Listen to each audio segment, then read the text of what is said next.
বন্ধুরা দেখো, আজকে লইটা মাছ বানাবো। তো আমি লইটা মাছ কেটে ধুয়ে খুব ভালো করে পরিষ্কার করে নিয়েছি। আর লইটা মাছটা বানাবো লাউ পাতা দিয়ে। এখানে লাউ পাতাগুলো আমি খুব ভালো করে ধুয়ে পরিষ্কার করে নিয়েছি।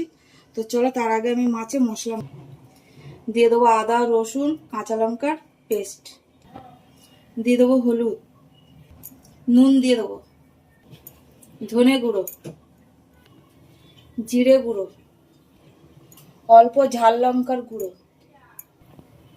দিয়ে দেবো, পেঁয়াজ কুচি, টমেটো কুচি, ধনেপাতা কুচি। এবার দিয়ে দেবো সর্ষের তেল। সবকিছু দিয়ে খুব ভালো করে মাখবো। আর এখানে কড়াই বসিয়েছি, দিয়ে দেবো তেল অল্প। তেলটা একটু কড়াইয়ে সারা গায়ে লাগিয়ে দেবো। এবার লাউ পাতাগুলো দিয়ে দেবো। এবার মাছগুলো দিয়ে দেবো। এবার ঢাকা দিয়ে দেবো।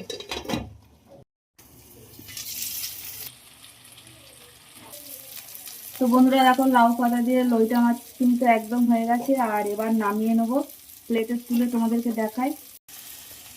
তো দেখো বন্ধুরা, লাউ পাতা দিয়ে লইটা মাছের ভাপা বানালাম। তো চলো, আবার অন্য কোনো ভিডিও তোমাদের সাথে দেখাবে। আর তোমরা সবাই ভালো থাকবে, সুস্থ থাকবে, টাটা।